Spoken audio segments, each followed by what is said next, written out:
प्रदेश के तत्वाधान में ये प्रोग्राम ओबीसी समाज के जिसकी अध्यक्षता करने वाले मेरे भाई रशीद भाई जी, मेरे संचालक महोदय जो काफी देर से अपनी एनर्जी को बिल्कुल क्रियान्वित कर रहे हैं और आप तक सब लोगों की पहुंचा रहे हैं, रफीक भाई जी, मेरे बड़े भाई विजेंद्र भाई जी, और मध्य प्रदेश जो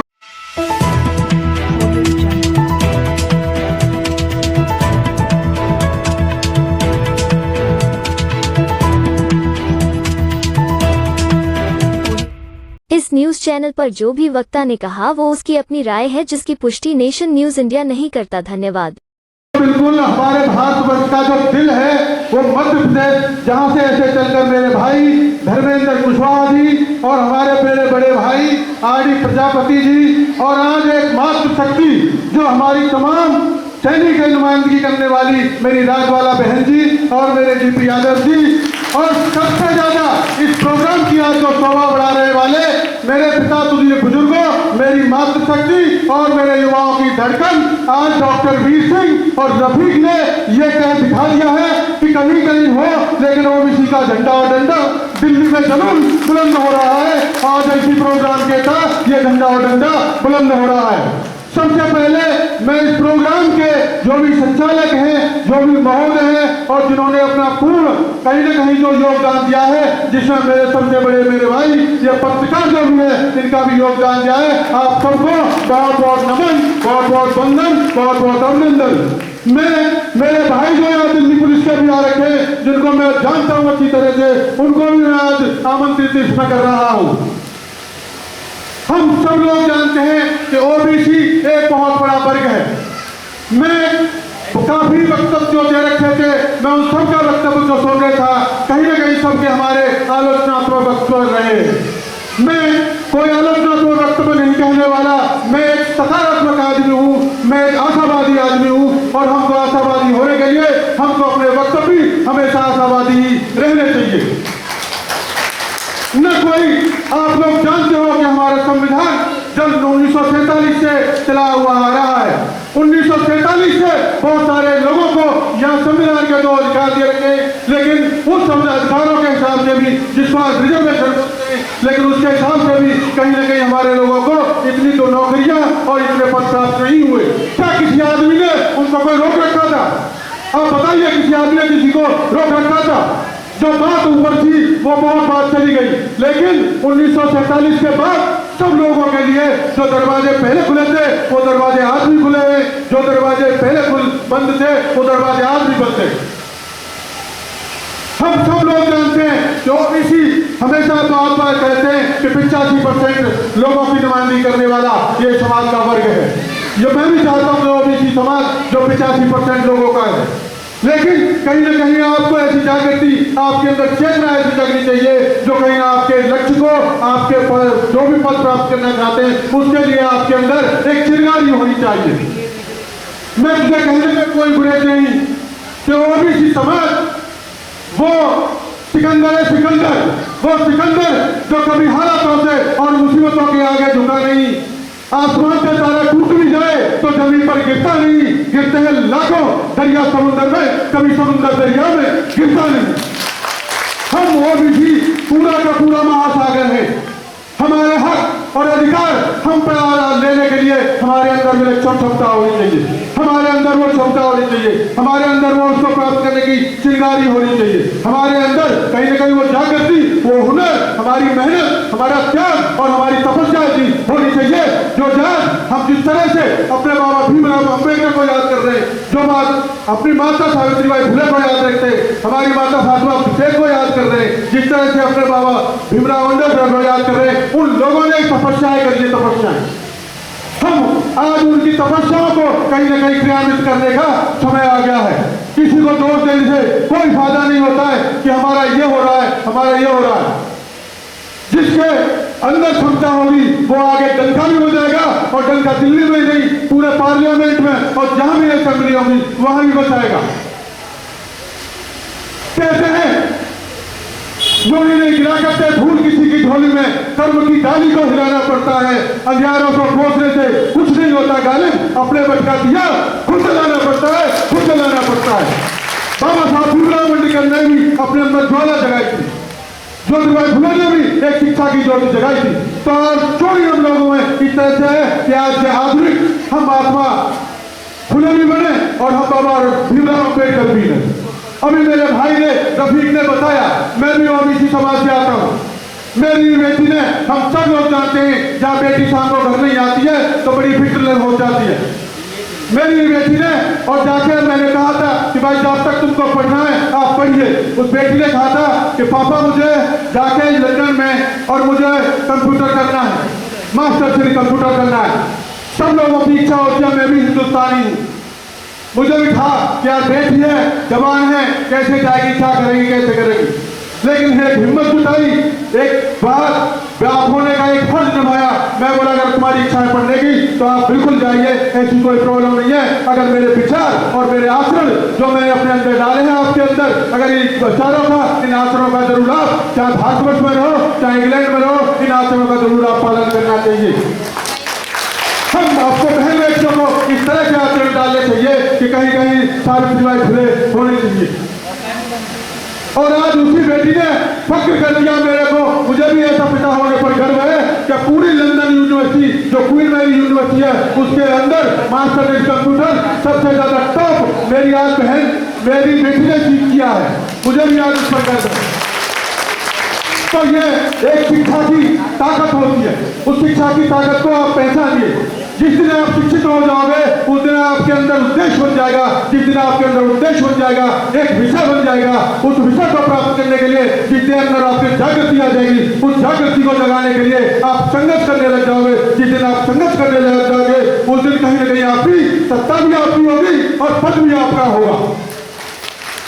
लेकिन इस संघर्ष को हमको सीखना चाहिए। महात्मा बोलते हैं बहुत सारे, लेकिन वो कहीं ना कहीं त्याग और तपस्या और अर्पण और समर्पण उनका ऐसा होता है कि उनकी वजह से हम आज लोग होते हैं।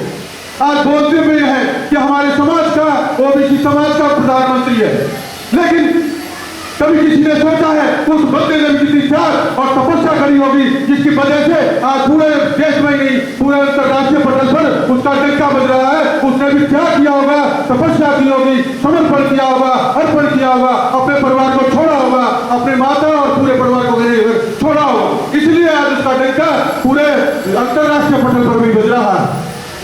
हम समाज है ओबीसी के, हाँ कहीं ना कहीं थोड़ी बहुत रहती है गलतियां।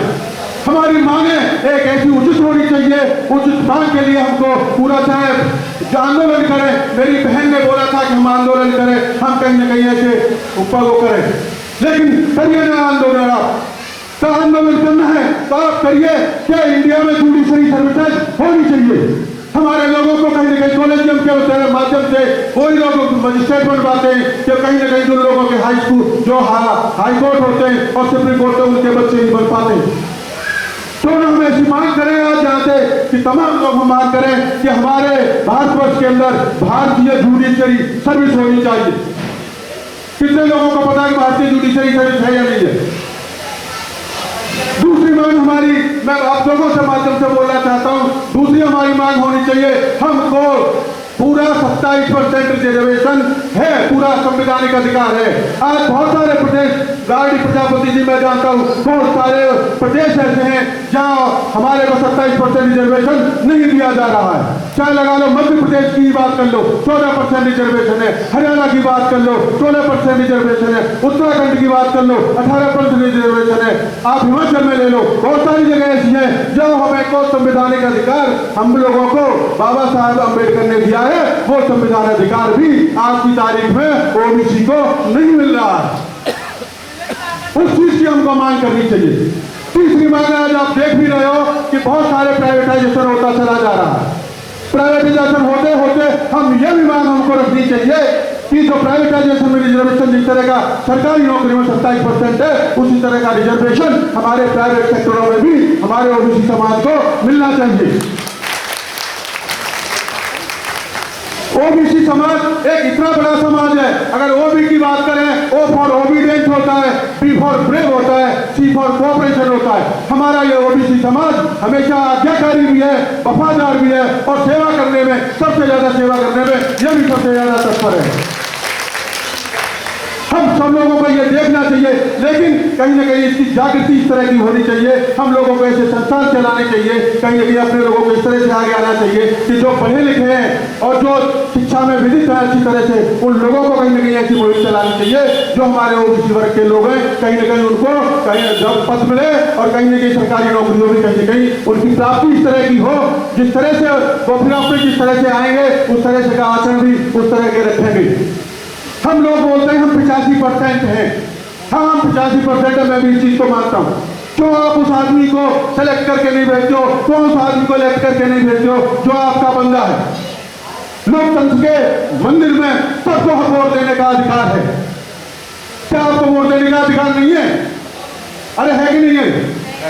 जब है तो क्यों तुम उस आदमी को नहीं चुनते हो जो आपके ओबीसी समाज का है? तो आज यहाँ से यह भी प्रण लेके जाइए कि आपका जो आदमी होगा, अगर वो ओबीसी समाज का कहीं खड़ा होता है तो आप अपना वोट उसको ही दोगे। जब आप अपनी नुमाइंदगी करके पार्लियामेंट के अंदर भेजोगे, आप अपने वोटों की चोट से कहीं ना कहीं स्टेट असेंबली में अपने विधायक भेजोगे, तो कहीं ना कहीं वो आपके लिए काम भी करेगा और आपकी बात भी करेगा। जिस तरह से आज हमको ये रोना पड़ रहा है कि हम लोग 85% है, लेकिन हमारी नुमाइंदगी नहीं हो पा रही। हमारी नुमाइंदगी जो नहीं हो पा रही कि हम लोग कहीं ना कहीं एक ईर्षा, एक जलन भावना से जीते। ये ईर्षा और जलन भाव जो आपस में हो रही है, इसको हमको छोड़ना चाहिए। आप ओबीसी देखिए कि मेरा ओबीसी का है, ओबीसी समाज का जो बंदा है उसी को मैं वोट दूंगा, लेकिन वोट उसी को दूंगा जो कि मेरी बात, चाहे वो विधानसभा में हो चाहे वो सांसद में हो, अगर वो मेरी बात उठाएगा तभी मैं उसके साथ जाऊंगा, तभी मैं उसको वोट दूंगा। तो आज ये प्रण भी कर लो कि उसी आदमी को चुनोगे कि जो आपकी बात उठाएगा और शिक्षा में अव्वल होगा, और कहीं ना कहीं जो संविधान जो हमारे बाबा साहब भीमराव अम्बेडकर ने लिखा है उसका कहीं ना कहीं उसका पूर्ण रूप से उसको कहीं ना कहीं उद्धत करेगा और उसको ऊपर चलने में पूरा सक्षम होगा। कहने की तो बहुत सारी बातें हैं, लेकिन बात यही अटक जाती है कि हम लोग अपनी सब चीजें जानते हुए भी हम एक दरकिनार चीज को करते चले जा रहे हैं। आज ये दरकिनार करने का अब वक्त चला गया, कहीं कोई प्रॉब्लम नहीं है, लेकिन कहीं प्रॉब्लम है तो हम लोगों को खुद आत्मसात करने की जरूरत है, हम लोगों को खुद अपने अंदर के झांकने की जरूरत है। यही चीज होती है। कहते हैं तो क्यों मारते हो किसी को जान से? सुन लो तो बात, क्यों मारते हो किसी को जान से? मारना है तो मारो एहसान से।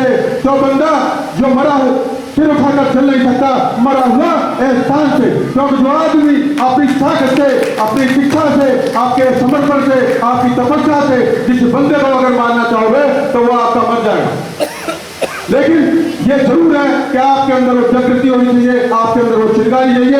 मैं आज तमाम लोगों से आग्रह करता हूं कि जो बाबा साहब भीमराव अम्बेडकर के जो चिंगारी जलाई थी उसको कहीं ना कहीं बिल्कुल होगी फिर चालू करेंगे, और ऐसा आश्वासन है कि जरूर ओबीसी की पूरी दशा और दशा जरूर चेंज होगी। ये बात है। बाबा साहब अम्बेडकर को आप जानते भी सभी लोगों, आपको किसको बताएगा कितनी बाबा साहब के पास डिग्रियां थी? बाबा साहब के पास 85 डिग्रियां थी, 85 डिग्रियां थी। हम लोग यूं ही नहीं कहते कि महापुरुष आज वो है, उन महापुरुषों ने भी कहीं ना कहीं त्याग और तपस्या किया है। तो हम लोगों को भी आज के युग का कहीं ना कहीं बाबा साहब भीमराव अम्बेडकर भी बनना पड़ेगा, आज के युग का ज्योतिर्मय फुले बनने ही पड़ेंगे, आज का सावित्रीबाई फुले भी बनना पड़ेगा, और आज का फातिमा बेग भी पढ़ना पड़ेगा। आप सब लोगों ने मुझे यह मौका दिया, सबसे प्रोग्राम को करवाने वाले संयोजक, आयोजक और तमाम अतिथिगणों ने मेरा मान सम्मान रखा।